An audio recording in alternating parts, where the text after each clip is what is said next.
Welcome to round number 12 of the Majors series here, live from Suzuka. We apologise for the late start. We had a couple of technical issues tonight. And, well, the start was unfortunately one you wanted to catch. Eric Smith, jump start from the pole position, leaves him running down pit road now.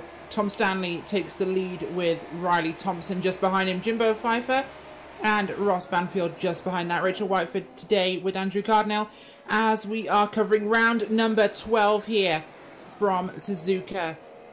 This race, of course, 53 laps around this 3.6 mile circuit here in Japan. 190 miles to cover today. This is going to be a big one, of course. Championship implications already for Smith, and we had a crash in turn one. Andrew, tell us what happened. Yeah, really, it was just chaos from the start. Obviously, you mentioned Eric Smith false starting there, and it just led to a big jumble as these guys headed down to turn 1 and 2 for the first time all day long. And Lonnie Fitch and Thomas Peterson got together. Thomas Peterson, of course, being one of those guys that is high up in the points, really can't afford an issue like this here today. Thankfully, we do have a fast fix for these drivers, so he should be able to continue on, but really, really big championship implications.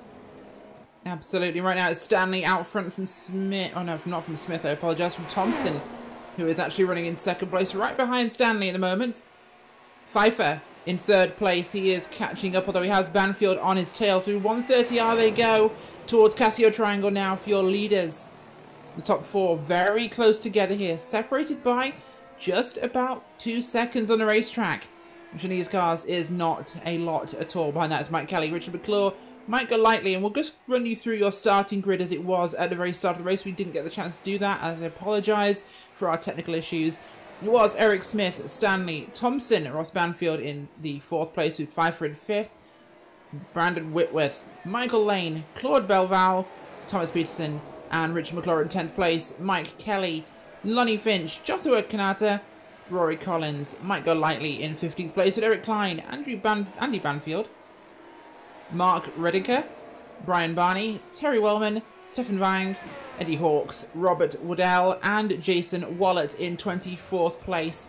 That was your starting grid we had at the very beginning of this thing. And right now, Stanley maintaining, Andrew, a gap here to Thompson as he comes to the hairpin. It's not a big gap, but it's sufficient at the moment, although the gap back to Banfield and Pfeiffer, although Banfield has just gone past Pfeiffer. That one is starting to widen now as Banfield stretches his legs. Yeah, really, it's a matter of these guys just getting warmed up. I watched a little bit of the European split earlier, and really it just seemed like guys needed to settle in first, get used to these things again. Of course, last time we were out here in the majors, we were at Knoxville, we were playing in the dirt.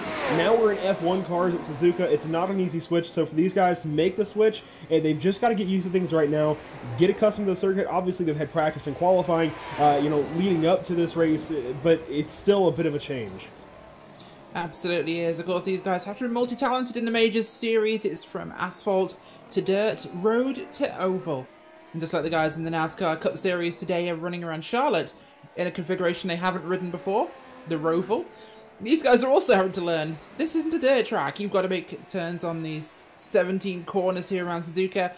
Turn 1 and 2 are bottleneck. Up into the S's as they come out of there. Up through Dunlop. Into the Degners. Hairpin at 200R. Spoon, 130R, the Casio Triangle on the final corner is a very complex set of sequences here, of course, Andrew. These guys having to get the flow for these definitely distinct sectors these guys run through.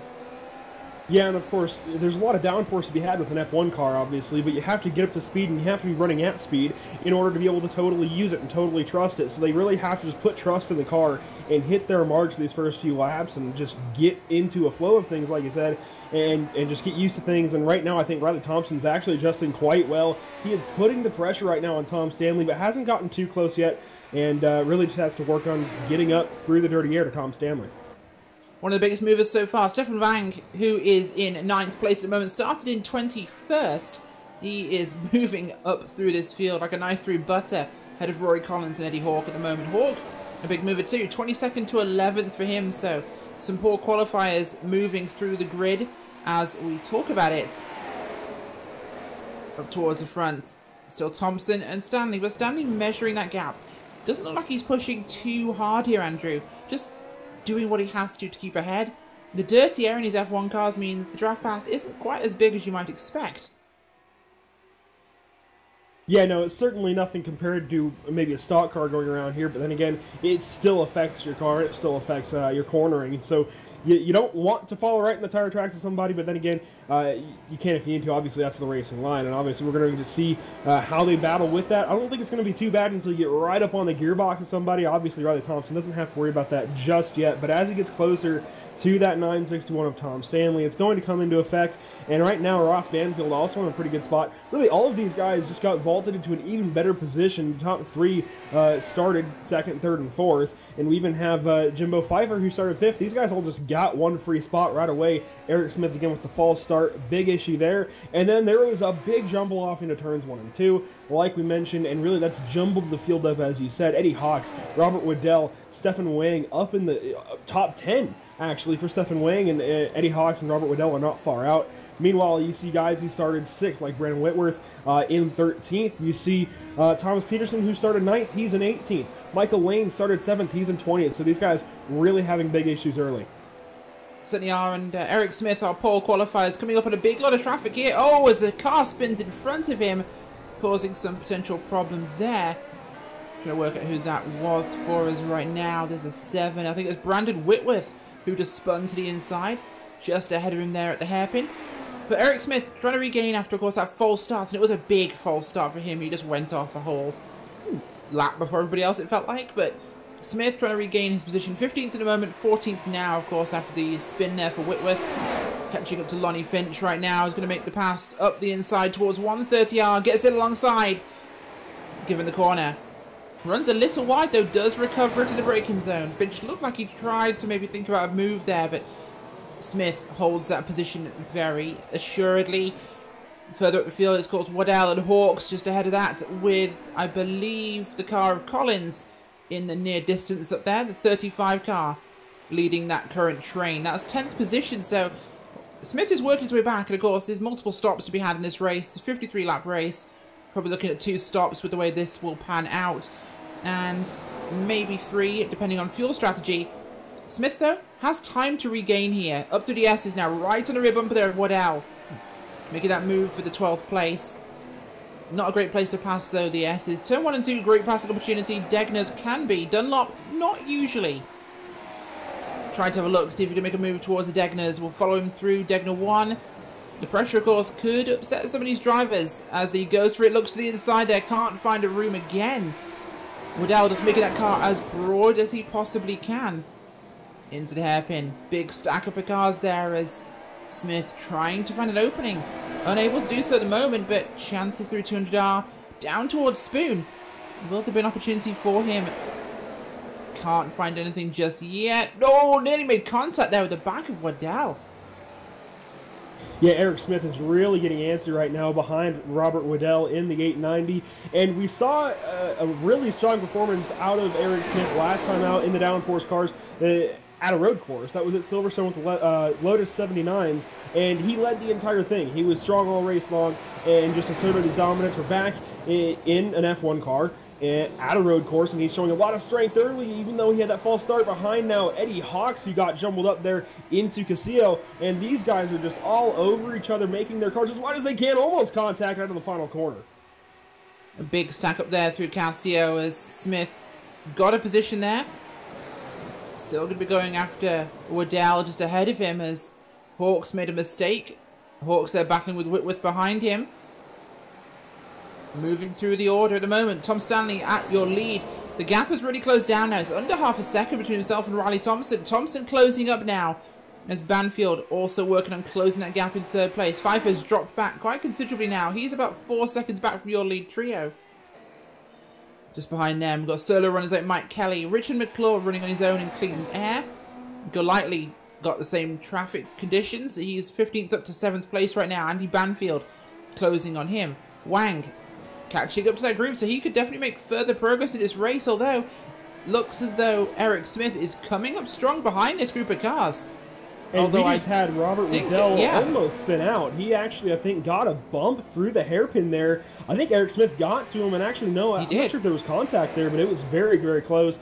Maybe a little bit of neck either way. That was very close. Trying to replay for you here, as it looks as though he goes up the inside. Yeah, looks to have been netcode there that just kind of tipped him to the inside. No major damage, but Smith never really touched him at all. There was a good 2 feet between those cars at all times. So not his fault at that point, we can say. We're back live here, showing him heading to the Casio Triangle now, and Smith working on that campaign. Probably frustrated with his false start there. Making good gains now to move through the field. Goes round the side there of Rory Collins. Moves him into 9th place, back inside the top 10 for Eric Smith. Big recovery drive from him. After having to pit on lap 1. Through turn number 2, he'll come up towards the S's. On lap 8 here of 53 laps in tonight's event. And Eric Smith's comeback. Could it be back to the lead? We'll have to find out. The time he has to make up, though, 32 seconds. Not impossible, but highly unlikely. That could be our comeback story to keep an eye on as Stanley and Thompson, Andrew. Well, they're at it in Spoon. Yeah, Riley Thompson has just slowly been chipping away at Stanley's lead, and you see he's almost there, pretty much within DRS range, and is just trying to get closer and closer. He can't quite do it just yet, but he's certainly getting close. And really, all he has to do right now is put the pressure on Tom Stanley. He's in a pretty good position in the championship, just has to keep making good runs. And right now, Mike Kelly isn't very far back, but he is in 5th, so you have that little bit of a cushion, and anything could happen at any point to Mike Kelly. So if you're Riley Thompson, you just got to sit here and keep putting pressure on Tom Stanley. There's still 40 laps to go. And it's more than just 40 laps. That's several pit stops in 40 laps. So everything can happen in that time. So you guys have to keep your eyes open on the racetrack for these sort of conditions.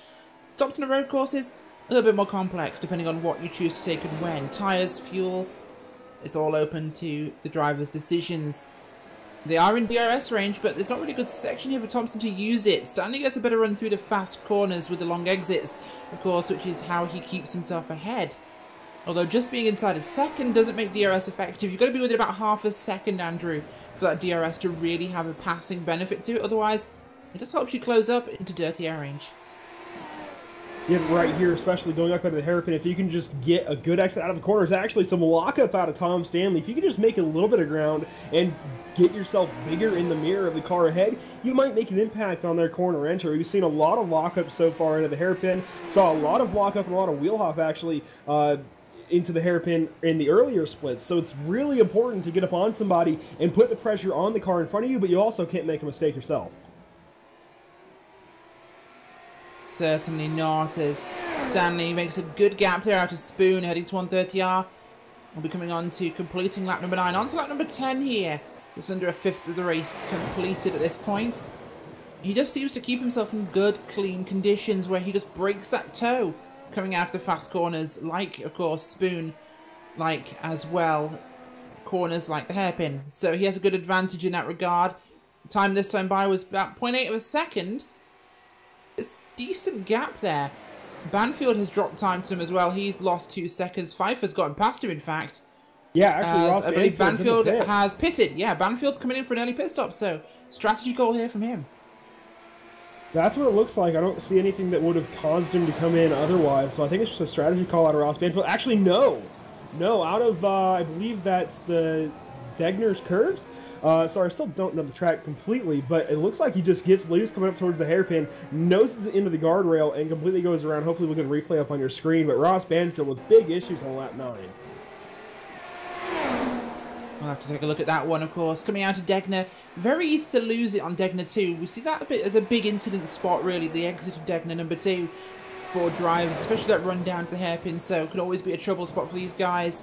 As we'll just take another look further along. Eric Smith, 7th place now after that pit stop. He's gaining a lot of time. Still about 33 seconds back, so he's not gaining on your leaders. He's just picking off people along the way. And Mike Golightly just ahead of him now looks to be the next victim here in 6th place. 15th place qualifier. There are other cars ahead as well that are visible here for Smith. It does seem though most people are slowing down while Smith is really gaining here. So we'll have to see what his play is in terms of his strategy and how he can recover this time. 32 seconds. Well, the longer it stays at 30 plus, the less time he has to get back to the front. Yeah, it's going to be really difficult to make up 30 seconds. Obviously, he can pick people off, and he can probably make up 10 of that, or I guess a third of that difference, probably really easily. He's a really fast driver. Obviously, he started on pole, but it's going to be really difficult to actually make advances in a 30-second differential. Of course, he's picking people off like you mentioned, but I don't think he's going to get any higher than maybe 5th or so. Obviously, as the time slowed down, we've been seeing Jimbo Pfeiffer lose more and more time to Tom Stanley, as well as Mike Kelly. These guys are starting to lose more time as he's on Might Go Lightly right now through the final corners of the lap, coming to lap 11, makes the move to the inside, down the straightaway. Eric Smith looking for P6. Yeah, certainly is there as he's going to go working with him. He takes that position there. Very close racing on the track, actually, at that point. Brave to pass in turn 2, Andrew. Yeah, he really got there, and he made his move as quickly as he could. Obviously, that's part of saving time. You want to get there, you want to make the move as quickly as you can. Now, he's got to set his sights about 10 seconds forward. If you can believe it, 10 seconds up to Richard McClure. This field is really spread out, and we're already seeing some guys get closer and closer going a lap down. I think they've got about 10 seconds left between Brian Barney and the leader, but that's going to close quickly. Certainly is, of course. And, well, your leader Tom Stanley is putting in the big laps. 1:37 last time by, which is really only a little off what his qualifying result was. As it stood, practice times were about the 36s, 37s for optimal times. Stanley still knocking out good ballpark times for the race at the moment. Thompson last time by a 37.719, Stanley a 37.324, so about 0.4 of a second faster, but the gap still remains fairly similar. 1 second this time on the line, though, broadened by about 0.2. So there's definite gains there for Stanley. Not sure if he's measuring his race here to Riley Thompson, Andrew, or he's just running at what he can, and it happens to be enough to hold off Thompson, or if Stanley is playing the game of, I only need to be a second ahead of second place. If I just hold back, if I just ease off, I save tyres, and that way, I don't burn up what I've got, and he has to. Yeah, we saw Tom Stanley with an amazing performance earlier this year at COTA in the GTE class. He did something similar where he just ran fast enough to be first place, or at least be in the front, and just waited for the race to come to him. And he's doing the exact same thing right now. He's waiting for Riley Thompson to run his tires off, just maintaining what he's got. And he's going plenty fast enough to maintain that lead. And again, 30 seconds in about 40 more laps is going to be very difficult for Eric Smith to make up. Actually, as he runs wide in Spoon, Tom Stanley running just a little bit wide there, gets back on the track, no harm, no foul, but he's really just maintaining his race so far, aside from that one slip-up, just doing what he has to do. He's doing a great job of it. Again, think back to COTA when you see Tom Stanley out front. Absolutely, and running exactly what you need to do is the way to win a race, especially the longer events like this one. Tyre management is everything, and when you've got drivers of mixed calibers in multi-discipline events like the Major Series, of course, Andrew, you've got guys who have to race dirt, asphalt, road and oval. If you're a good road driver, you got to kind of bank it. This is your event where you can really take advantage, where you can really succeed. So being good is, well, relative.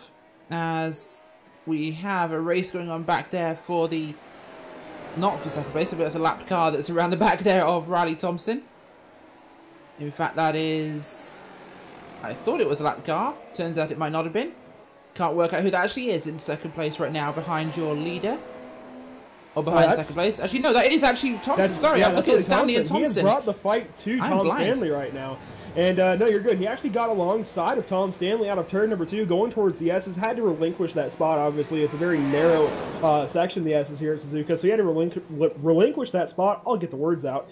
And since then, he's been running nose to tail right now with Stom Tanley, yes. Stom Tanley, fantastic version of his name. I actually approved that. We'll call him that from this point forwards. As Riley Thompson catching up to Stom Tanley here in Spoon. It seems that Tanley does seem to manage to get a better exit still from most of these corners. And that seems to be his big advantage. Tom, oh, bit of a wiggle there coming out of Spoon. This could be an advantage here for Thompson. Thompson has the DRS flap open. Good chance to pass now. Up the inside for Spoon. Goes to the inside for 130R. Takes that pass. Stanley looks for the overcut. Doesn't make it though. Pass for the lead for the first time today after your loss of lead to Eric Smith and his rather embarrassing jump start. Riley Thompson takes the lead from Tom Stanley after Stanley made an error. An unforced error there, just wiggling the car on the exit, and we'd always said Stanley has been so successful getting out of corners. That's his big advantage, is corners exit speed.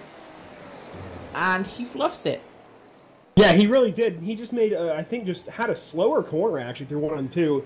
Got Riley Thompson back to his gearbox and just was in the perfect spot to make that pass on Tom Stanley down the backstretch when he got loose out of Spoon. And really, Riley Thompson did a great job of just, advancing his position right there, just jumping on the opportunity, and that's big for the championship because if he wins here, obviously Mike Kelly being in this race, and he finished second at Knoxville, so that only increased his lead, but if he can just chip away at some of Mike Kelly's lead here, he's going to be in great position, especially if he gets a win.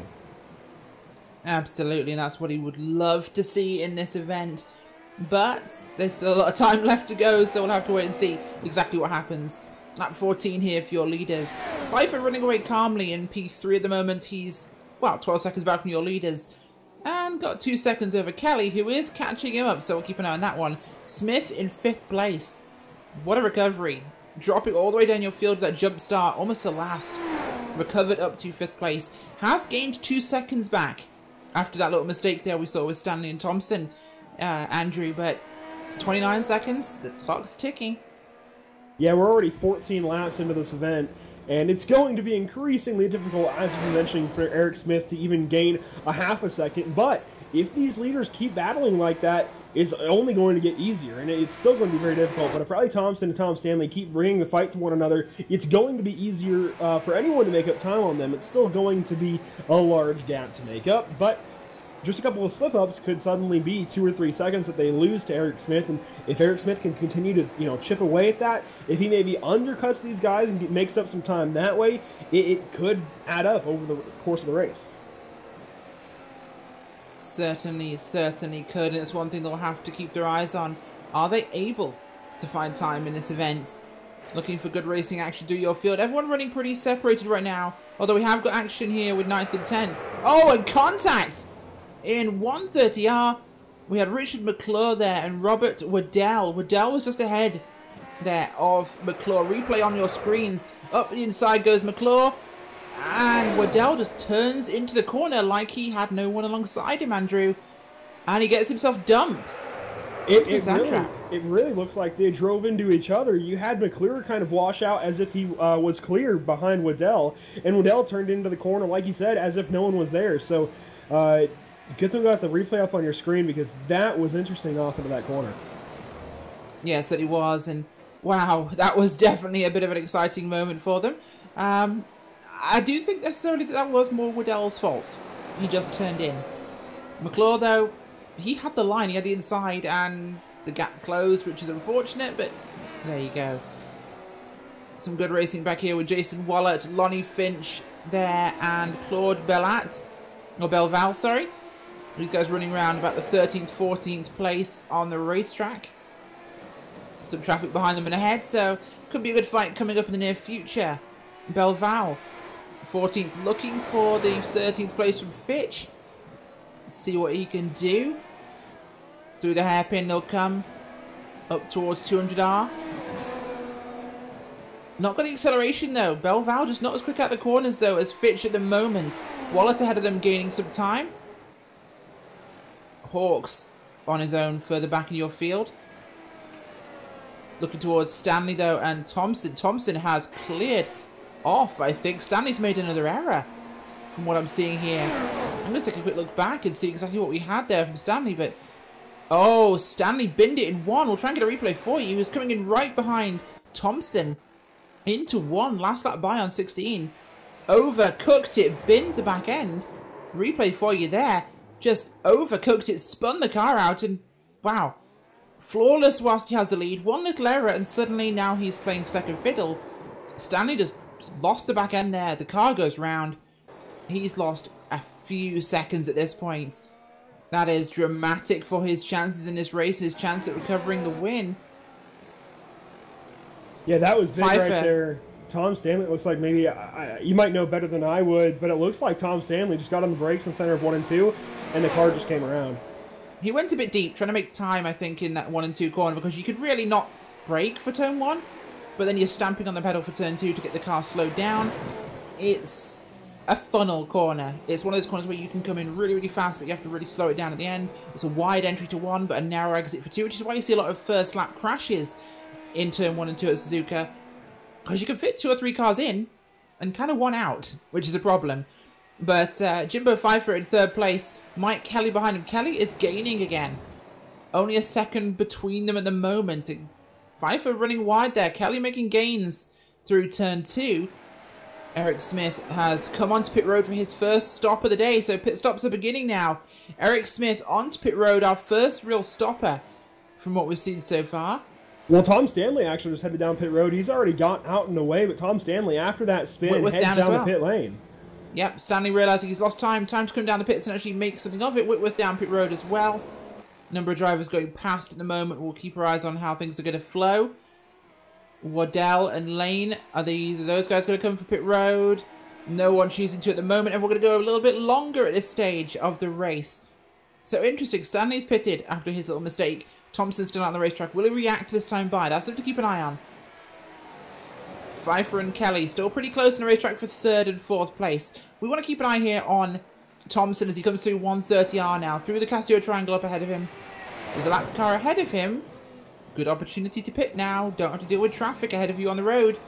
You don't have to pass what isn't there. Will Thompson come down pit road? He does. Thompson dives down pit road. Good tactical decision there. Keeps him out of the dirty air of lapped cars, although he has got a car directly ahead of him on pit road. But and that that's should be a major Barney. issue. It is Barney from a little bit further down your field. He's in 20th place at the moment. Should concede the spot to Thompson. Stanley has pitted, coming to 130R now. What's the time difference going to be? Stanley in Casio triangle. And Thompson hasn't left yet. Thompson leaves. Stanley through the final corner. He may not have lost as much as it seems like he might. Cross the line for Thompson as Riley... Cross the line, sorry, for Stanley as Riley Thompson goes through turn 1. So the gap is actually really shrunk down now. Stanley has made a big push on those new tyres, and he is making massive gains. Last time by, including his pit exit, was a 2:03. We'll see what Riley Thompson's outlap will be in just a second. Because the outlap is a big difference here. What can you get those tyres up to in terms of temperature quickly, and how well can you get that car dialed in? Yeah, that There's undercut. No fuel taken. That undercut is huge for Tom Stanley. He hasn't made up a ton of time, but it's enough to pretty much get him back into the picture. So that's going to be big. Long run here as actually a lap car lets him go by. I think that was Kanata right there who actually pitted at the same time as Tom Stanley. So a nice gesture there from Joshua Kanata, let him by. And actually Kanata went off on lap 1 as well. But anyways, moving forward, Pfeiffer also came in. So Mike Kelly now assumes the 2nd place position for now. I think he actually might come across the line in the lead depending on whether or not he pits this time by. I suspect he's going to pit because it's that sort of time window. He got past Pfeiffer, of course, who had pitted. It's kind of the window. You're going to have to come in sooner or later. And as he widens that corner up, he's coming down pit road. So Mike Kelly will come down pit road. Lead will be resumed by Riley Thompson here. Tom Stanley really kind of close here. That gap is not as big as it would seem. What Thompson's outlap was 2:03 for Stanley. 2:03 there for him. In fact, it was about a 1/10 of a second faster for Tom Stanley than it was for Riley Thompson. So a bit of a difference there. Traffic ahead here of him, but he gets out of the way.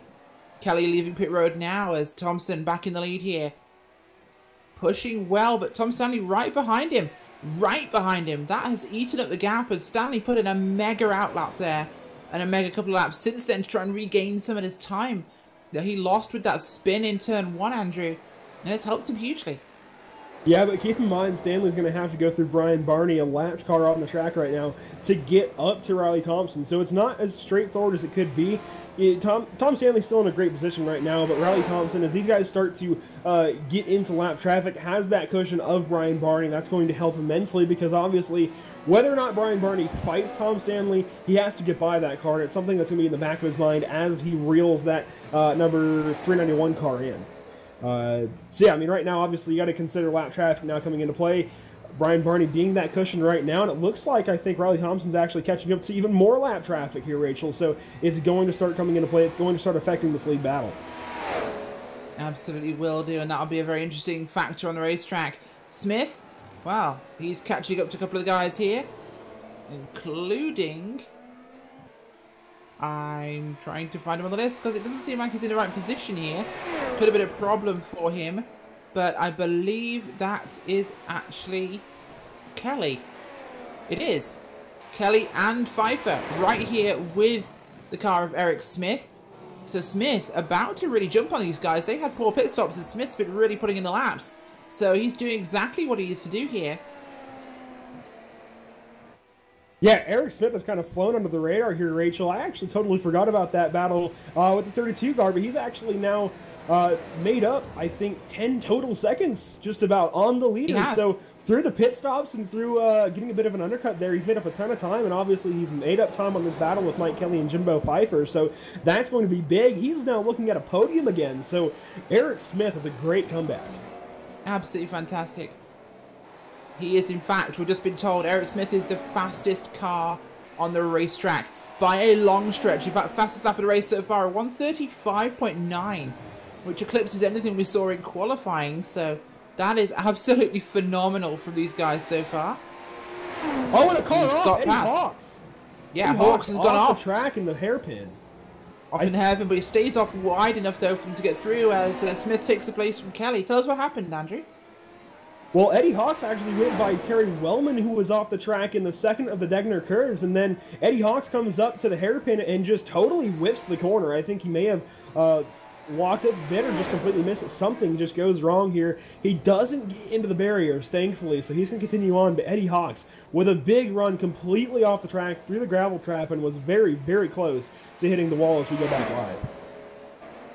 We do indeed, and looks like Smith's going to make a move here on Pfeiffer for third place. Wow, what a time gain. In fact, we'll find out this time by just how far he is from your leaders, because he is going hard here. This might put him on an extra stop cycle, though. I don't know at the moment how this will play out. He just lost a second to your leaders there, of course, with the traffic, but he goes up the inside there of Pfeiffer, takes the place into turn 1 and 2. Move him up to third place. Big moves there by Eric Smith, and I think Smith is just pushing much harder. We've seen by the times he's running so much faster. Is he planning on a third stop? Is he really overusing his tyres? It's going to be very hard to tell. But 20 seconds is a lot better than it was when it was 30. Huge amount of time made up in the pit cycle, of course. Getting in and out of the pits themselves is the biggest time gain you can make in a race, be it road or oval. The speed you take getting onto the pit road, to the timing line, of course, and getting off the pit road after the timing line is huge. That can win and lose you a race. And of course, these cars all have pit limiters, so your time on the pit road will always be typically the same, depending on how good your pit stop is, where you stop. But this is a critical component. Getting on and off the pit road could save you a second or two. Yeah, it definitely could, and as these guys continue to just get settled in here, talking about the pit strategy, I really think this is actually just on the verge of already being a three-stop race here, Rachel. We saw these guys come in about laps 16, 17, 18, and 3:17s is 51. 3:18s is 54, so we're really right on the edge there with a 53-lap race of being a three-stop race as it is. So with as hard as Eric Smith is pushing and when he's coming into pit, I think he is planning on a three-stop strategy. Otherwise, he's going to have to really lay off this third stint. I don't think he can afford to lay off the third stint, so it's going to be interesting just how hard he pushes these tyres and finds out what he can do, but a lot of potential available for him so far. It's our first pit cycle done so far. Everyone coming through. 15 cars on the lead lap, Andrew, and it's been a very action-packed first part. Yeah, it really has, and we really don't even see too many cars off the lead lap yet, Ross Banfield being the final car on the lead lap. We're seeing these guys really just get settled in and really just get into a rhythm. We've seen some cars go off track. We saw the false start at the start and just a big jumble from turns 1 and 2, but since then it's been very tame, but still action-packed. And right now, really, it's just a matter of will Tom Stanley catch a car to Riley Thompson, and will this race play into Eric Smith's favor after the false start at the drop of the green flag. So this is going to be very interesting to watch Tom Stanley going through some lap traffic now. It hasn't been a problem, but as he goes by, Jason Wallet, these guys have been letting him by so far, but that was very close out of Spoon. Certainly was, and well, we will go to a quick commercial break first. We'll be back in just a few moments' time. Stay tuned for more from the majors here in Japan.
Welcome back from some live on-track action here at Suzuka for round number 12 of the Majors series here. This has been a busy one for us so far. Riley Thompson leads from Tom Stanley, 6 seconds adrift. Eric Smith recovering after a massive jump start. Saw him right at the back of our field. He's only 15 seconds back now in 3rd place. What a recovery from Smith. That is a huge one for him. Jimbo Pfeiffer in 4th, Mike Kelly in 5th place. McClure, Lane, Whitworth, Banfield and Golightly in your top 10 at the moment. Richard Whiteford and Andrew Cardinal in the booth for you today as we're on lap 25 for your leaders. And you know what that means, don't you, Andrew? Things are going crazy and we're going to see some pit stops soon. It does, but I was going to say it's time for our midway race break. As we cross the halfway point of tonight's race, let's take a look at our iRacing Midway Race Break, brought to you by iRacing, the leading online racing simulation. Developed from the beginning as a centralised racing and competition service, iRacing organises, hosts and officiates races on virtual tracks all around the world. In a fast-paced world of esports, iRacing is a one-stop shop for online racing, with officially sanctioned racing from iRacing, NASCAR, IndyCar, IMSA, World of Outlaws and more. And so our rundown for the full field will go through our entire grid so far. It's Riley Thompson in 1st place, Tom Stanley with Eric Smith, Jimbo Pfeiffer and Mike Kelly in 5th. Richard McClure, Michael Lane, Brandon Whitworth in 8th place, Andy Banfield and Mike Golightly in 10th, Andrew. And in 11th we have Rory Collins, who has fallen off the pace just a little bit, but he's still running on the lead lap. Claude Belval currently our final car on the lead lap. Robert Waddell, after quite a few off-track excursions, currently sitting 13th lap down, just ahead of Lonnie Fitch, who is bringing the battle to Waddell right now. We'll have to keep an eye on that. Stefan Wang just behind them, actually by a few seconds. Jason Wallet also 1 lap down. He's 16th. Brian Barney clocks in at 17th, then Joshua Kanata 18th, Ross Banfield 19th, and Terry Wellman 20th. So here's 21st place is Mark Rediker, Eddie Hawks, Thomas Peterson and Eric Klein retired in 24th place. Of course, that's been a look at your iRacing Midway Race Break. For more information on the wide variety of sim racing possibilities online, visit iRacing.com to sign up today. It's iRacing.com and check it out. It's absolutely fantastic on here. Well, back to the racing action, and well, things have been pretty busy so far as Thompson leads away from Stanley. Eric Smith gains back another second here on the racetrack. Phenomenal recovery from him as, wow, he is definitely pushing the limits of racing. Gets another one there at the line, 13.5 back. He is doing everything at this race. I think everybody else is sitting still, Andrew. Yeah, really things are starting to settle in finally, but I really have to wonder how far Eric Smith can actually come up through the field, obviously pushing the tires like he is, but he's making up time. Somehow he's making it work. He's still running 35.9s, if you can believe it, and we're coming towards the end of a pit cycle here in about 5 laps. So Eric Smith really pushing these tires to the extent of their limit, and I mean, he's almost just 10 seconds back. He's 13 seconds back. Last time around the start-finish line, last time scoring updated, so he is really just pushing. And right now, the podium is actually a flip from the podium at the start. So these 3 that qualified up front are definitely performing like it. But Riley Thompson, kind of a surprise to me at how well he's been so far.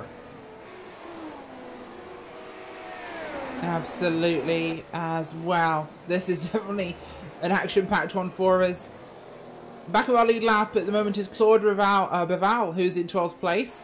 Everybody else a lap down after that pit cycle. He's running on his own there, although it's Riley Thompson about to put him a lap down, your leader, as they come to the final corner. Belval should let him go through. Oh, Belval tries to go down pit road, spins it across the grass and narrowly avoids hitting basically everything. Replay there for you showing Belval. Oh, big problems! Riley Thompson crashes out with style. Oh my god, I don't know what even happened to him there. He just came across the line and got the grass. He just drove into the grass. He drifted across to the left. Replay for you there. Drifts across to the left, gets a bit of grass, and just whips across the track, smashes and then he into gets the arm barrier afterwards. He goes off in the S's because he has no front downforce, and his left front, assumingly, is broken, and he just drives back into the wall, and he's done. He's going to come in. He's going to have to tow. Obviously, he has a fast repair, but he's done. That's his race. Oh, Wow, what a massive change of events here. Riley Thompson, who's been so strong, chased down Stanley, got the lead and just carried it, has just smashed out of the race. We're back live here on Tom Stanley. What a... I'm shocked, Andrew. He just smashed that car to pieces, out of the race. That leaves Tom Stanley in first, back again where he was. And Eric Smith now second place, although he's filtering his way through lap traffic at the moment, trying to get back past these guys who are actually all lapped cars at the moment. And he's only 12 seconds back from the lead. Well, no, he's 5 seconds back.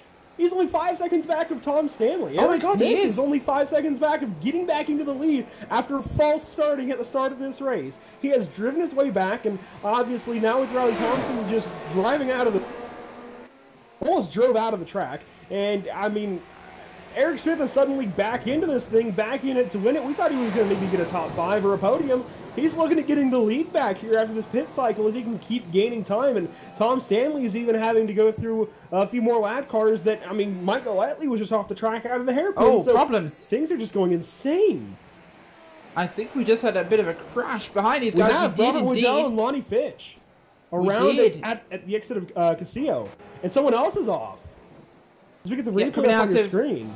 Coming out of Casio Triangle, and Fitch just drives into the back there of, I believe that was Banfield, and just turns him around, gets contacted from behind by Rory Collins.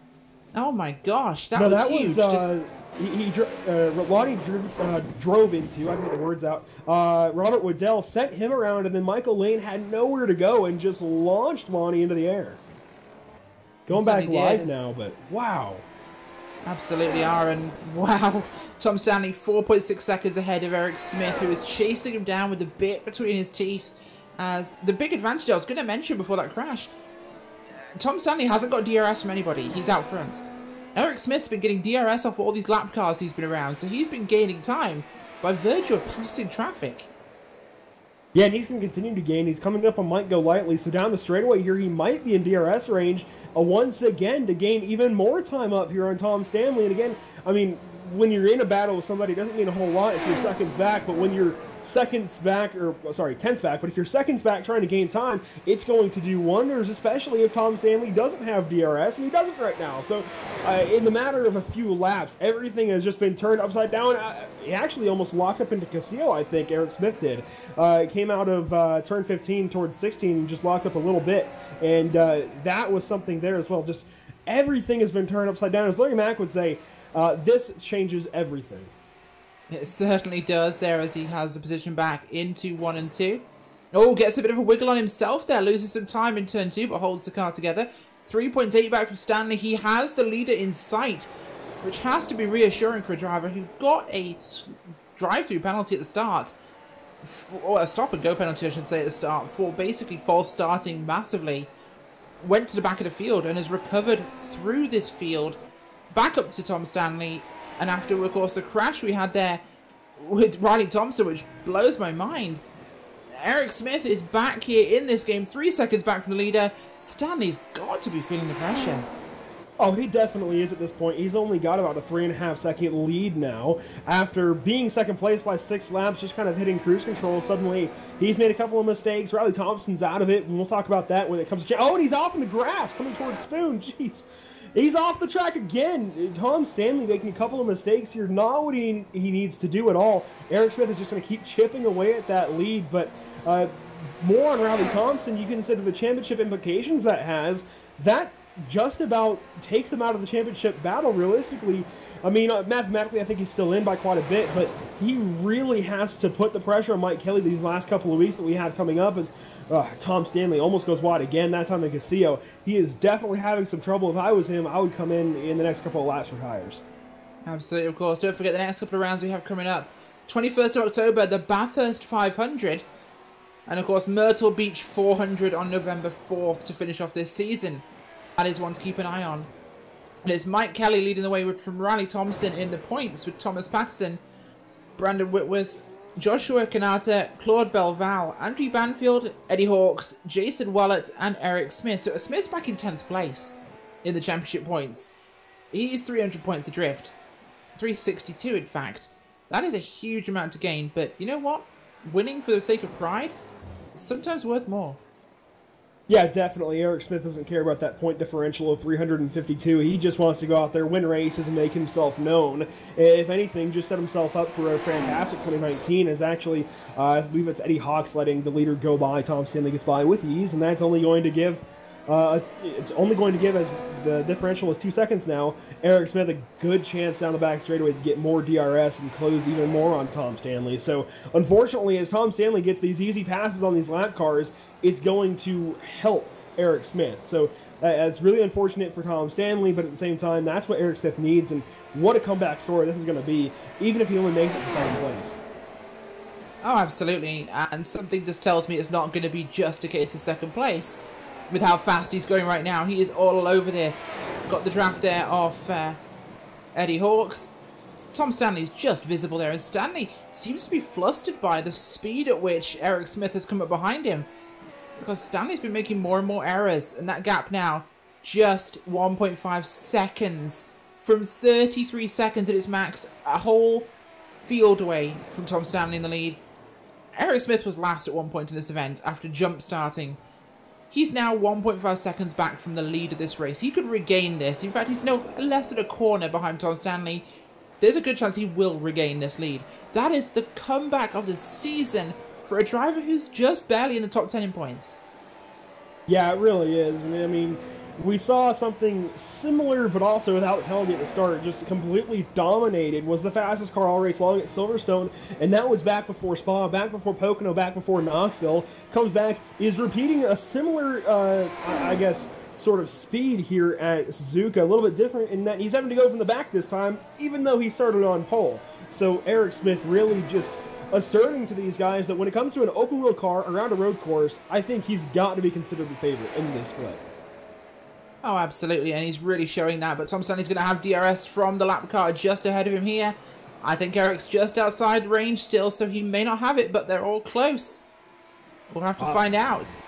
I think Eric might have to. I'm not sure. I can't really see on his car if he has the flap open. No? It's not open. Man, that's difficult for Eric Smith, but then again, just think, here in a lap or so, he's going to have a similar opportunity, obviously. As soon as Tom gets by this lap car, he's going to have the opportunity at the front straightaway. Actually, very tight there in Casillo, but he gets by just fine, and he's finally going to make that pass in that lap car, I think, down towards turn 1. He does, and the DRS flap open there as the lap car gave Eric Smith the DRS as well. So Eric Smith got the DRS to the final corner thanks to that lap car. The flap closes into turn 1. Now, after Tom Stanley, nothing between the two of them. Great opportunity here to catch up and really take advantage of this. Oh, what a battle we're seeing here on the racetrack. Pfeiffer back in third place. He's in clear air now.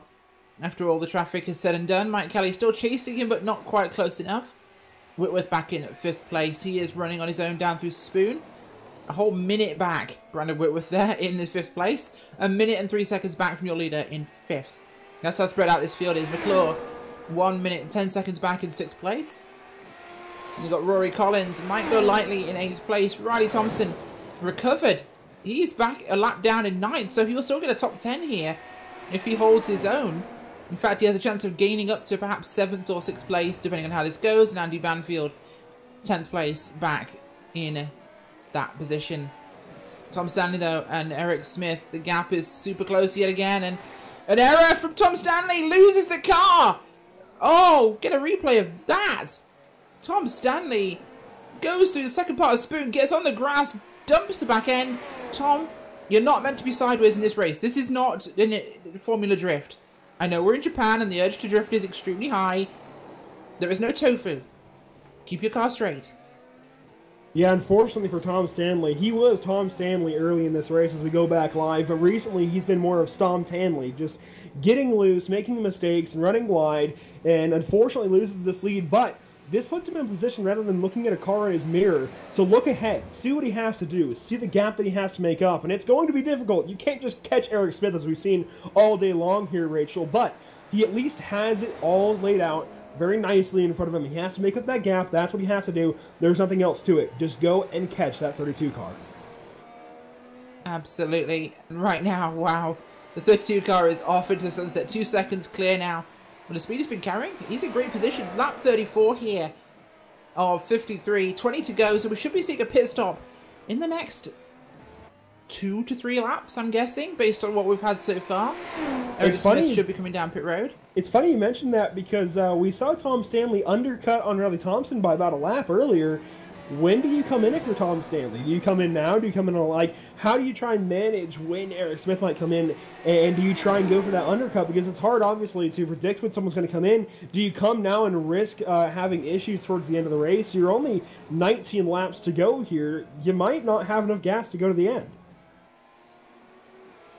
Yeah, absolutely. And well, they all have enough gas, of course, because cars don't take on fuel. I forget. Yes. Yeah. Well, they may not have enough gas, depending on what fuel map they're in, actually. So he may have to save towards the end of this. If he's been running in a higher fuel map and he may not have enough to make it to the end of the race, he might have to save. So that could be a big factor for Eric Smith. But with Tom Stanley 2 seconds behind him, that gap doesn't seem to be any closer at the moment. We'll have a look across the line. And it's actually widened to 2.5. So Eric Smith pulling a gap, should be in range to start saving, but we'll see once they come for the final stops. As Tom Stanley runs wide again in turn 2. Tom just not getting it together here. Makes another mistake, a third mistake.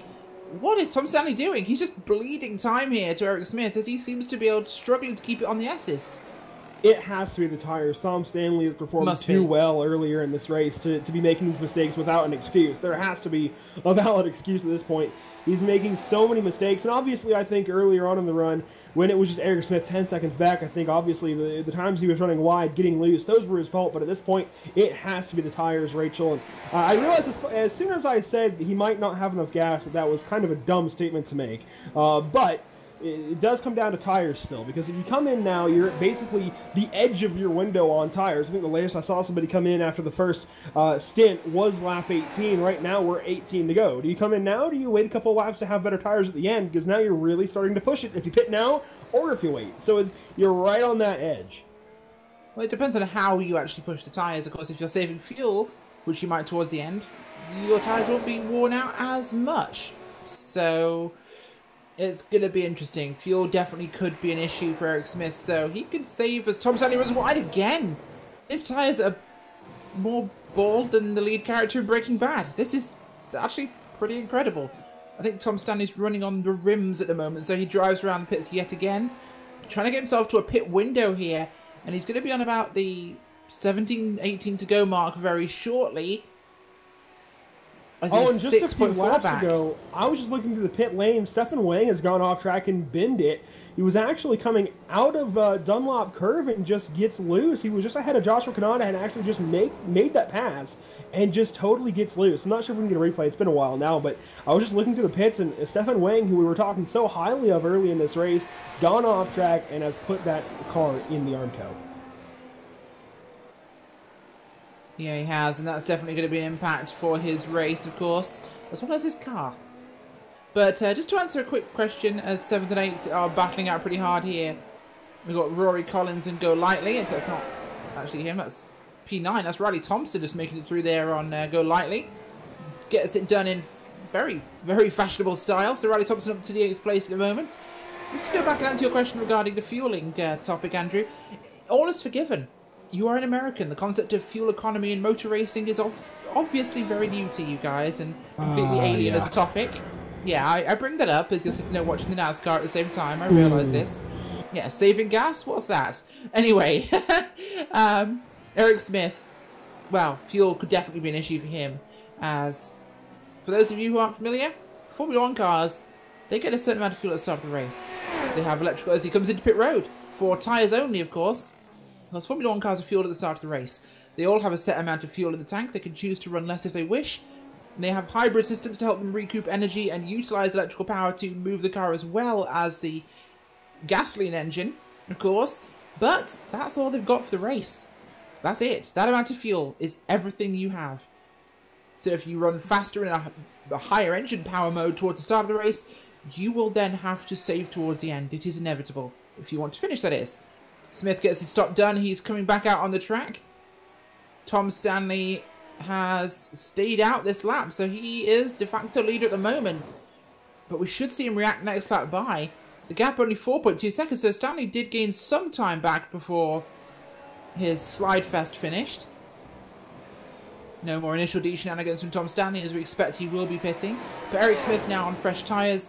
He's got less than 20 laps to go. He's in a good window for his tyres, but how much do you save Andrew here? He's going to have to run very gently and hope it's enough. I think if I'm him, I push hard to get past the pit stop window here, get ahead of Tom Stanley, see where he comes out behind me and what my gap is in terms of time. Then I have to start saving immediately. Oh, definitely, and I quickly just want to mention, if you have any more questions for our teacher, Miss Whiteford, you can ask in the comments below. But anyway, as far as Eric Smith goes, yeah, I mean, he's in a position where he can just put it in cruise control as soon as this thing cycles back out. Obviously, he was 4.2 seconds to the good coming in, and with Tom Stanley running an extra lap on old tires, I'm sure it's going to be higher coming out. So I guarantee you Eric Smith is going to put this thing in cruise control, and we haven't seen him make any mistakes aside from the start of the race. Stays out. But I don't expect any. Tom Stanley, yeah, stays out one more lap. That is going to be detrimental long run, but you never know. He might actually be putting himself in a better position, considering he doesn't have to pass any lap cars here any more than he might have to as soon as he comes in and gets behind some of these lap cars. So it might work out, it might not, but I really think he's just hurting his race run even more. Obviously, I don't think he's going to lose the second position. I disagree. Towards the end of the race, the more laps he goes now, he gets fresh tyres with a lighter car. Less fuel, of course, in the car towards the end of the race. So he's going to have a fresh set of tyres later.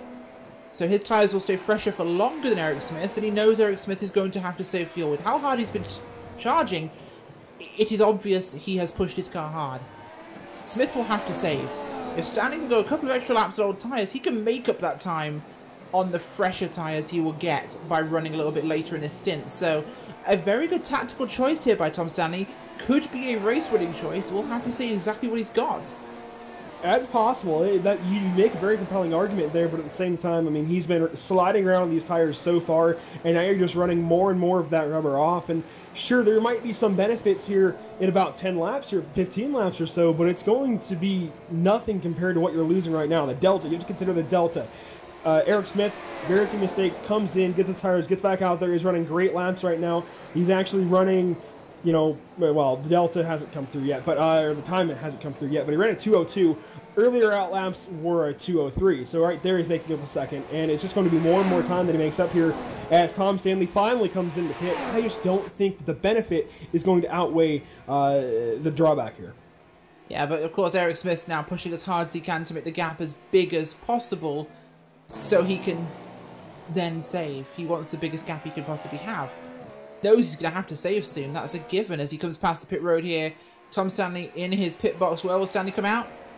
Stanley's just into his box as he goes past. The gap may be going to be about 10 seconds, I think.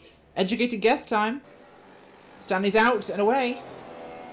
And we'll find out what that gap is very shortly. But Eric Smith has pushed hard. He's going through the S's now. This is where you need to start saving. You've got a big gap on Stanley. Stanley's on fresh tyres, but does need to make it to the end as well. 12 seconds, so I wasn't too far off the ballpark there with a 10-second guess. 12 seconds is good saving territory, and it's also a big number for Stanley to recover in this many laps. We're about 14 laps away from the finish here, so Stanley's going to have very fresh tyres at the very end of this thing. So when they get together, they'll be maybe 2 or 3 seconds apart towards the end of this race.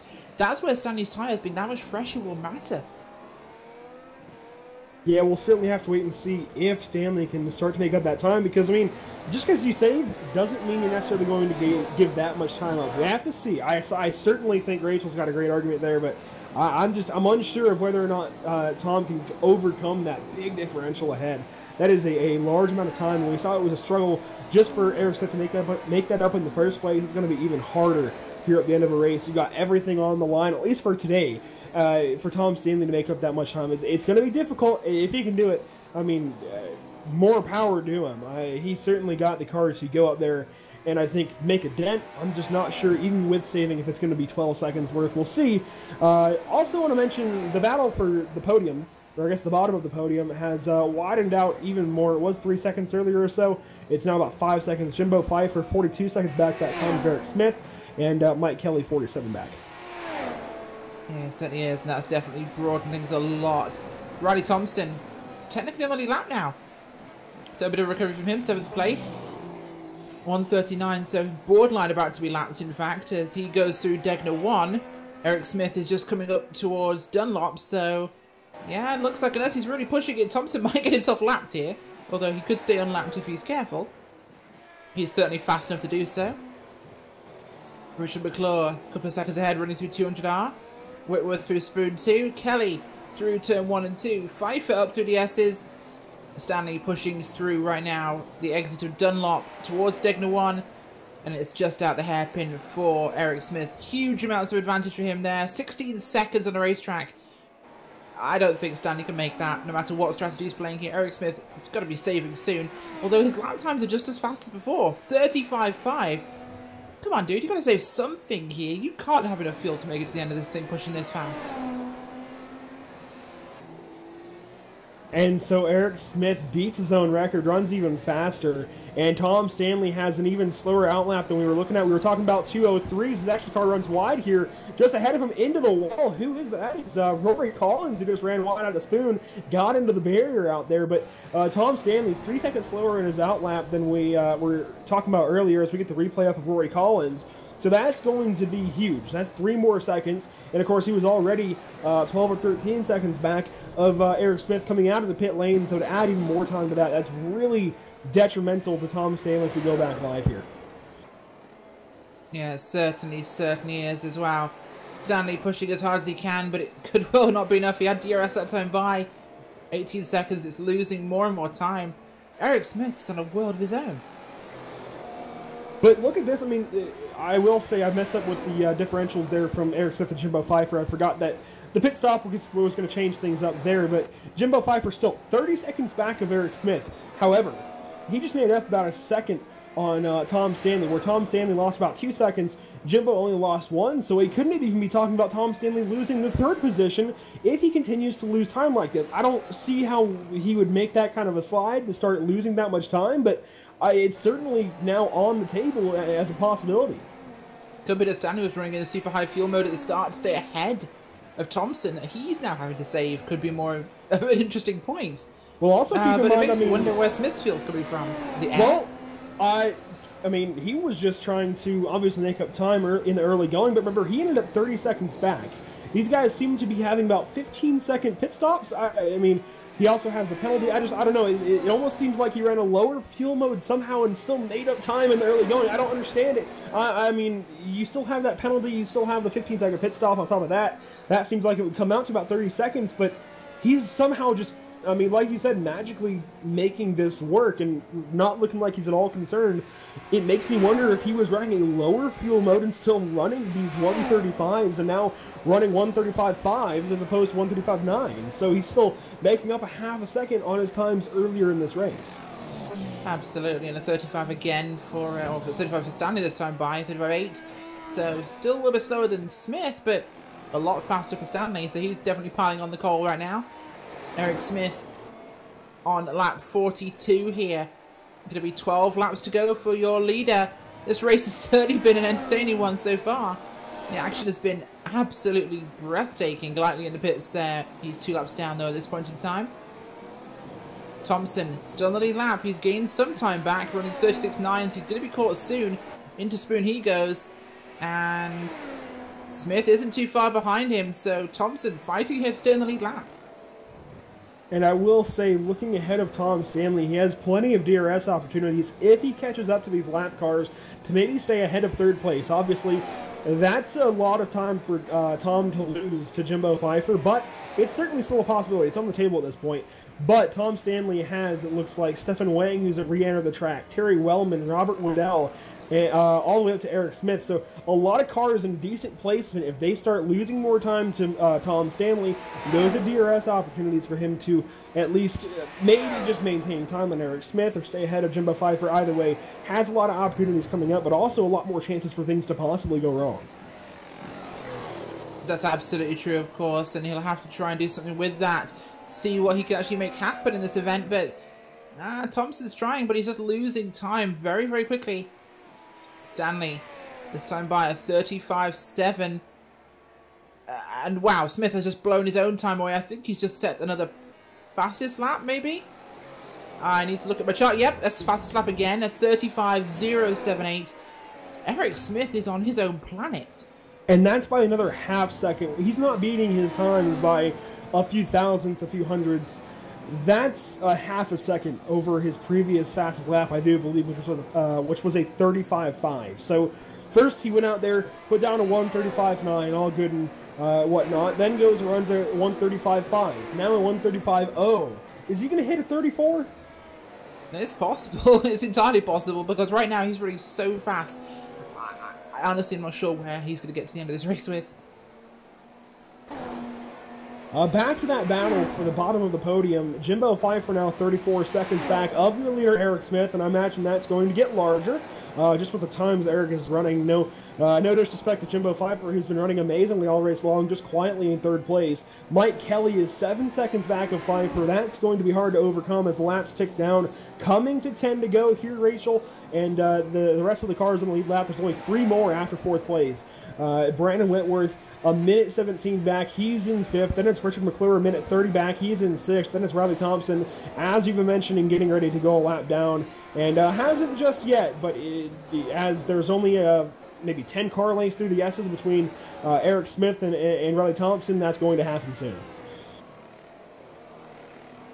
Yeah, it certainly is. And Riley Thompson's probably not going to want to go a lap down, which could definitely be a factor in this one. And Thompson, well, not in the same race. Thompson's far ahead of Smith in the points, so this one won't really impact him. In 7th place, I think, is not where he's going to finish. He's catching up to McClure ahead of him, so there is a race to be had there. So it could well still be 6th place, possibly even 5th for Riley Thompson after his massive crash earlier in the race. Oh, Golightly's just reported that he's out of the race now because of technical issues. This is one of the things with esports, his wheel's motor overheated. So a technical malfunction there for Mike Golightly, which put him out of this event. Eric Smith, oh, right up behind the car there of Thompson, who just went wide in Spoon 2. And the DRS there for Eric Smith, I would imagine. Maybe not, actually, I don't think you know, or I don't know if he had that. I'll get the words out. It's been an interesting day. But either way, DRS opportunities ahead of him for these lap cars, only going to lengthen that gap he has back to 2nd place, which is already just amazing, considering actually, I think that's Claude Belval may have gone around here in another car. Richard McClure off the pace. That was Michael Lane, actually, who went around in the last few corners there. And hopefully we'll get the replay up on the screen. It looks like he just gets loose going through turn 17 and Castillo there. The Castillo triangle just gets loose out of the corner. We've been seeing it for quite a few laps now. These guys get loose out of some of these more flat corners, even off camber corners. Just go around and suddenly you have that drama there as the replay finally gets up on your screen. And we also had Richard McClure go off the track. It looks like maybe he was just trying to avoid Michael Lane. Actually, no, did the exact same thing. Just gets loose out of Castillo. Tyres starting to wear down for the drivers now towards the end of this final stint. Back live, Eric Smith's gotten back past Riley Thompson, so he goes down a lap finally, but he moves Thompson up to 6th place. Going to be 15 seconds ahead of Brandon Whitworth in 5th place. That might be insurmountable what we've got left, but depends on how well Whitworth is running at the moment, and he hasn't got traffic ahead of him to use the DRS with, so that could be a difference. Eric Smith, 21 seconds ahead of Tom Stanley, absolutely ploughing ahead here. Slowing down somewhat, but not a lot. This is just phenomenal running. That it is, but someone that we've got to keep an eye on as the championship battle winds down. Just 2 rounds left after today's round at Suzuka. Mike Kelly currently running 4th on the track, but first in the points, and is only going to extend his lead here. Rachel comes into today's race with a 37-point gap back to Riley Thompson, and it's only a 2-position difference between those two right now, but anything is going to help as the rounds tick down. Obviously, we only have 2 races left. Those going to be Bathurst and Myrtle Beach. So neither one of those is going to be very forgiving at all. It's not going to be like Daytona where you can just ride in the back and hope you get positions. It's going to be one of those races where you have to get up on the wheel for both of those races. So Mike Kelly, a very comfortable gap, I think, going to the final 2 races. It's certainly going to be helpful for Kelly, of course. He's run well today. 4th place, a great result for him.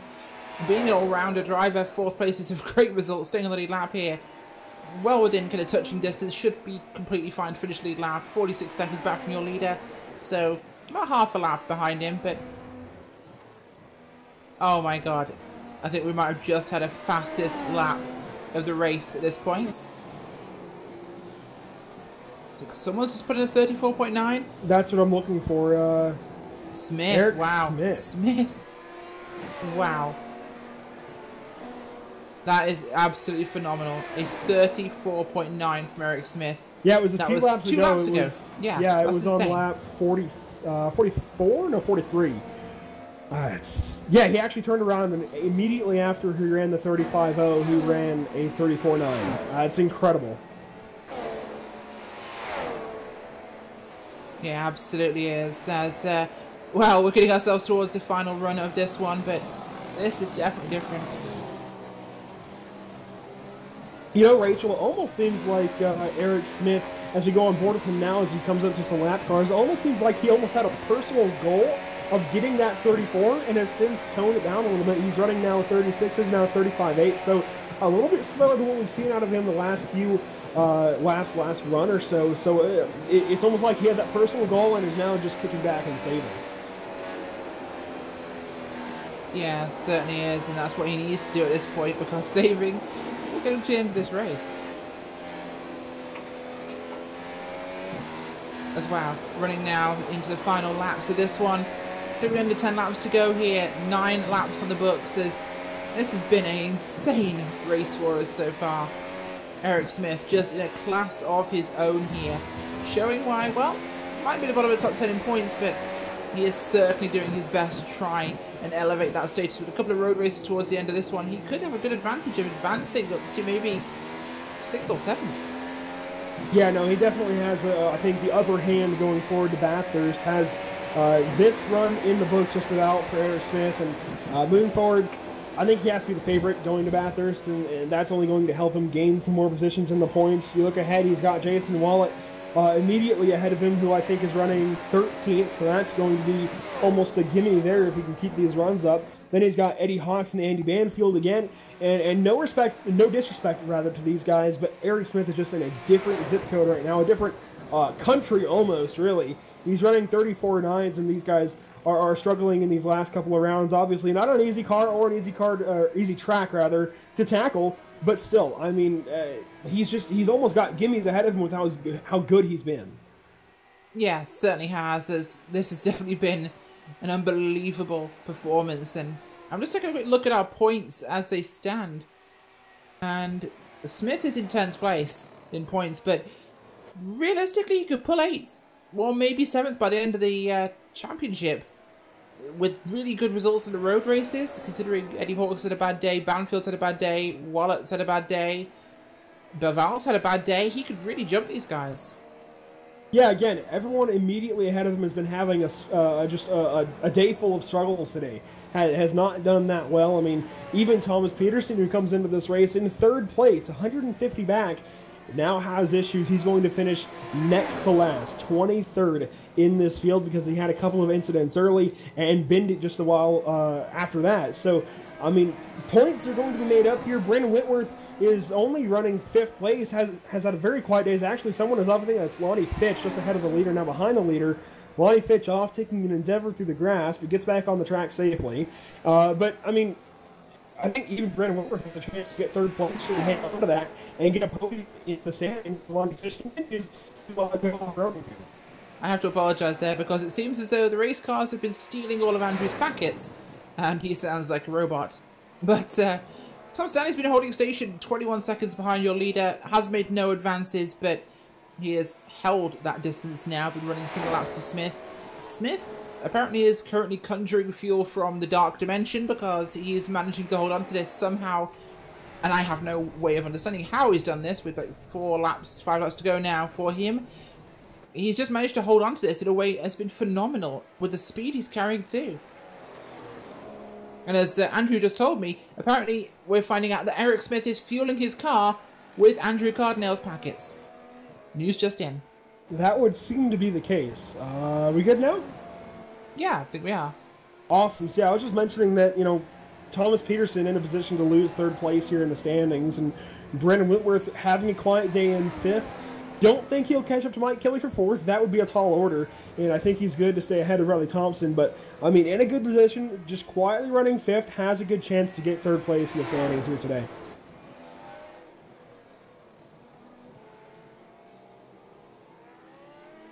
Yes, absolutely does. There's this race winding down now, and it's been a phenomenal event, of course. To remind you guys, Eric Smith jump-started by a considerable margin. He took off about 3 weeks before the rest of the field did. Had to make a stop-and-go penalty on lap number 1, basically at the back of the field. And Eric Smith has driven his way through this field and caught your leader, Tom Stanley. Of course, Stanley had a massive battle with Riley Thompson until Thompson had an incident, of course, but Eric Smith has driven his way back to the front of this race and then some, as he is now 20 seconds clear of second place. This has been a standout class of his own performance from Eric Smith and a phenomenal result for him today in just 4 laps time now for him. What an event it's been for that driver. Tom Stanley, though, putting an admirable performance in here. Definitely a road specialist, I'd say. Second place, a fantastic result for him. Yeah, definitely. I think we're seeing the cream rise to the top here these last couple of rounds on these road courses. Obviously, we had a bit of a wild card in Knoxville last time out, but we come now to Suzuka with the F1 cars.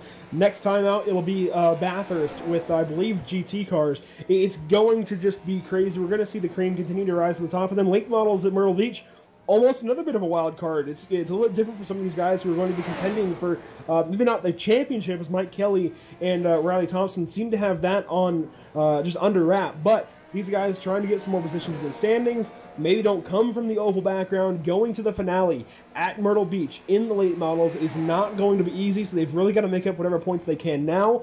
Eric Smith, Tom Stanley, Jimbo Pfeiffer doing a great job of that right now, running great so far in this race, looking at picking up the podium, and I don't think that's going to change. Certainly is.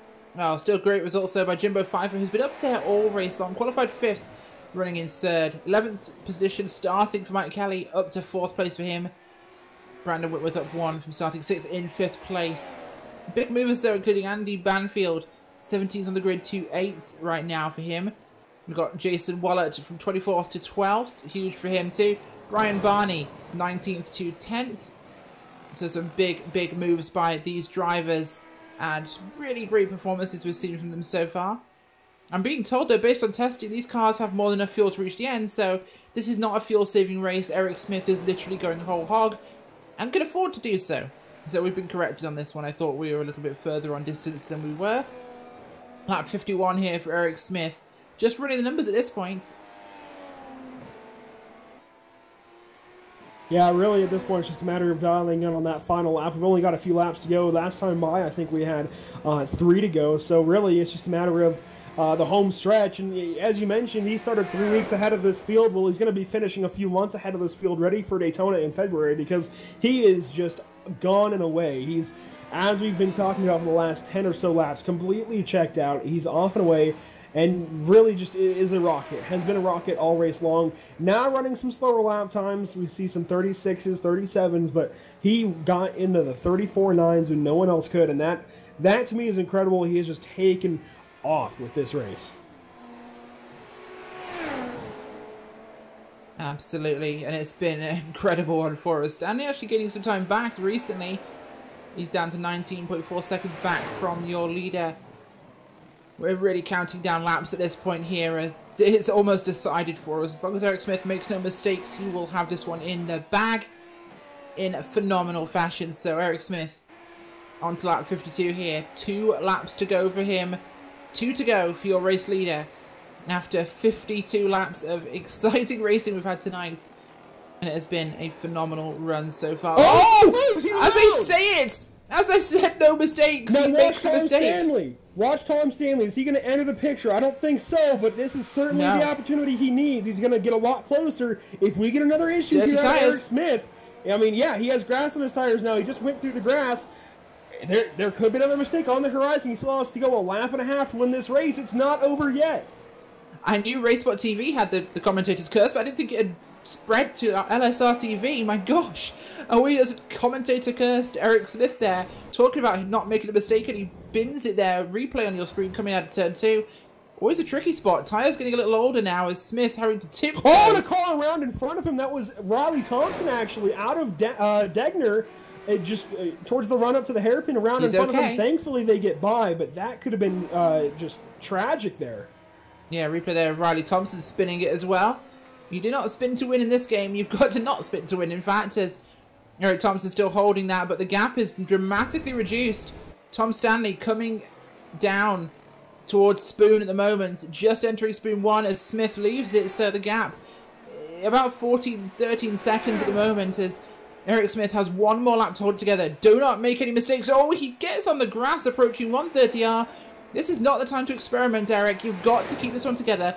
Put in a textbook simple lap and you can take this one home. But, oh, the late race drama. I think Eric Smith just wanted to tease us there. He had that much time to spare. That was a terrifying moment. 8-second gap, That so really this has was. dramatically come down. One more mistake and this could be all over for Eric Smith. Yeah, Tom His tires Stanley aren't that bad. Again, like you said, only 8 seconds back or so. And I mean, all it takes now is a simple mistake. Even just a half of what we just had, and suddenly the battle is on. If he just goes off track for an instant, it seems like he's going to be there. 10 seconds seems like a lot, but if you have another off-track excursion here, Eric Smith, it's not going to be very much at all. Yeah, absolutely. Wow. That is incredibly close. Oh, that really had my heart going for a second there. That was incredibly scary. We should be good, but at the same time, that's just a frightening moment there for these guys. Smith through the hairpin now. Tyres a little bit squirrely, getting a bit of a wobble as he comes out from the corners. We're being told by one of his teammates that the telemetry was running. Should it be good to the end? We believe that is the case as long as he keeps it on the track here. His tyre's just a little cooked, I think, from pushing so hard. Only a few corners to go now, and he could be able to get this one done. And he has been powerful as Riley Thompson riding the wall, trying to get back to the pits. He's been powerful through these last few corners, Castillo and onward. And I don't think he's going to make a mistake here, but what a run here for Eric Smith, even with that spin a lap ago. Yeah, absolutely. Wow. Couple of corners left to go now. Eric Smith, jump start, stop and go penalty on lap 1. Back in the field to the front. Eric Smith wins round number 12 of the Atlantic Majors Pro Split here at Suzuka Racecourse in Japan with a phenomenal heart-stopping race. Tom Stanley will come across the line in the second place. Brilliant result from him after leading so much of this race. Mistakes all around for our top drivers. Jimbo Pfeiffer will come now through 130R, looking to take third place in this one. Great points for him in the overall standings. Through the Casio Triangle now. Under the sights of the spectators up in the carousel. And now, that's it. Under the bridge for him. Third place. The podium set now. Jimbo Pfeiffer takes third place. Mike Kelly will come in as well now. Fantastic points for him in fourth. Exactly what he needs for the championship. Brandon Whitworth, quite about half a lap to go at this point, but Andrew, what a crazy race we've had so far.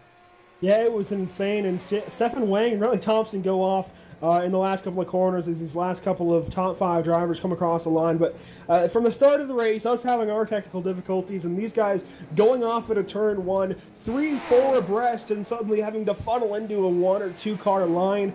There were cars that went off track. Thomas Peterson just about taken out of the championship battle. Other drivers just trying to get through. They somehow survive. And then you have the battle with Eric Smith being taken out of Riley Thompson and Tom Stanley. That suddenly was completely tipped on its head about 20 laps later. And since then, it's just been on from there. The action never stopped. It certainly didn't. That's been an incredibly exciting race we've had tonight. I know I've been blown away by this one, Andrew. It has been incredibly good. We are going to go for a quick little break right now. When we come back, we should have some interviews. So stick with us. We'll have the post-race interviews coming right up. I'll see you soon.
Welcome back to the Majors, round number 12 here from the Atlantic Pro Split here at Suzuka, and we're going to go through your post-race results.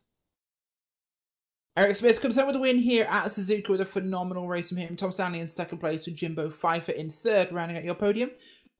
Mike Kelly and Brandon Whitworth rounds at your top 5. We've got Richard McClure, Claude Belval, Andy Banfield, Brian Barney, Joshua Kanata in 10th place. And coming home 11th, 2 laps down, is Robert Waddell. But what a great run for him after going off track multiple times, being hit earlier on in the race, and just somehow, after all that, comes home 12th place. Then it's Ross Banfield 12th, Michael Lane 13th, then it's Jason Wallet. Terry Wellman rounds out your top 15, then it's Rory Collins.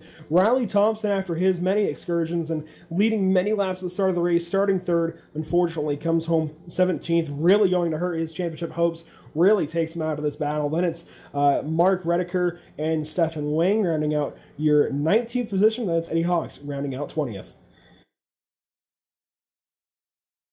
It is indeed, and 21st night, Lonnie Fitch with Mike Golightly, Thomas Peterson and Eric Klein, all retirements from the race as it ended. Well, we've got a chance to catch up to Eric Smith, who came home today with a win today at Suzuka. Eric, we want to start off with the first lap, in fact, the start. Tell us what happened. Oh, you saw that, did you? Yeah, well, we saw that. I have no idea. I just went on red. You set like up a 2 weeks big before idiot. everybody else. Well, once I realized what I had done, I just booked it around the lap as fast as I could. You certainly did, of course, and going to nearly the back of the field and climbing through the entire field back to the lead. What a phenomenal performance. If you had asked me on lap 3 if I would be here right now, I would say absolutely not. I cannot believe that happened. I thought it was done.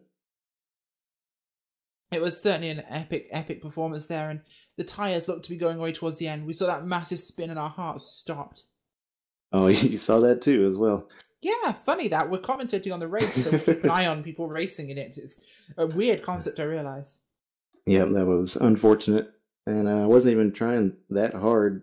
I was just trying to make it to the end, and it just went around. The tires, it's like a switch goes off after lap 10, and the tires just become undrivable, and you're just nursing it. Well, you managed to nurse it the right way for this one. Congratulations on a phenomenal win here in round number 12. Thank you. That, of course, was Eric Smith, who came home today in the first place. And we've now got a chance to talk English chat to Tom Stanley, who came home second. Tom, you took the lead very early on, of course, after the Eric Smith misstart. And a couple of little unforced errors, lost the lead to the driver there of Riley Thompson. You regained it, though, and things just went a little bit sideways. To be fair, that race kind of went better than expected in practice. I was wrecking left, right and centre. But yeah, it was a really good race. I was expecting to get second with Mike, or is it Mike? Yeah, Mike coming back through the field. I don't know, Eric rather, sorry. So yeah, second was the best that I could possibly do. And it came to fruition. So it was a fantastic race in my eyes.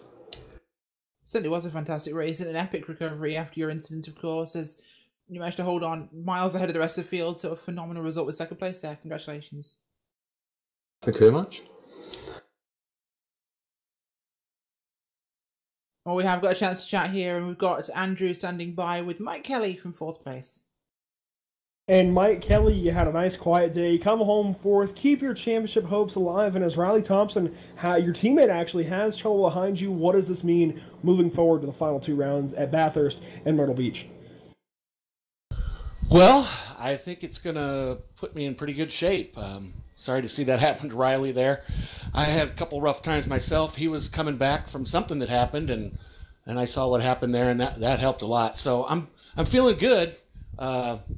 Definitely looking forward to the last race of the season, being an oval guy, and I'm pretty good at Bathurst as well. So I'm looking forward to it.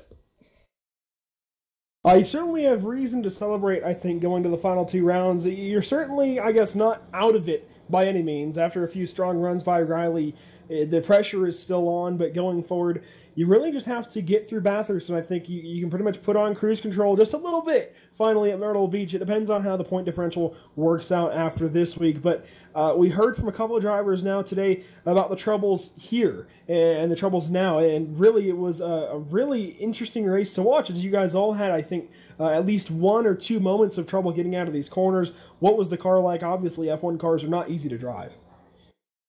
Yeah, it's a thrill a minute. I had not even raced this car prior to this race. I'd raced the other Formula One car a lot, but I've just ran practice in this one, and I struggled and struggled and struggled, but I kept working on it this weekend and got better and got to the point where I could drive it consistently. And that's what I wanted to do. And I actually had some speed there and was running for third at one time and had an incident with a lap car and decided to just back it off and take the best finish I could get from that point, as I noticed I had a pretty good lead over fifth. So I was happy where I was and just taking it easy the last half of the race and trying to stay out of trouble. Very, very challenging race, though. Woo! Sounds great. Congratulations on the big run today, coming home in fourth. Not quite a podium, but still a really strong run after battling for a while there with Jimbo Pfeiffer. A great run. Congratulations. Who do you have to thank for it? Thanks to the team, Turn 1 Heroes. Thanks to you guys for broadcasting. Great job by Mike and everybody here. This league's a blast. I can't believe I'm still leading this point series, but I did this because I like driving everything, and that's what this series is all about, and I was thrilled to get a top 5 here because this is the race I was least looking forward to. So thanks to all you guys for doing this. It's great fun. Once again, congrats on your run, and thanks for your time. Hopefully we're talking to you next time out at Bathurst. Thanks, guys. We'll see you there. And again, that was Mike Kelly coming home fourth place. A great run, a quiet run, though, for our points leader, and it looks like he's in a pretty good spot going forward to Bathurst here, Rachel. He certainly is, and we look forward to seeing them at Bathurst. That will be the 21st of October, so we hope to catch you all then. And that will be all from us tonight here at LSR TV and round 12 of the majors here in Japan. We'll see you in October. Bye.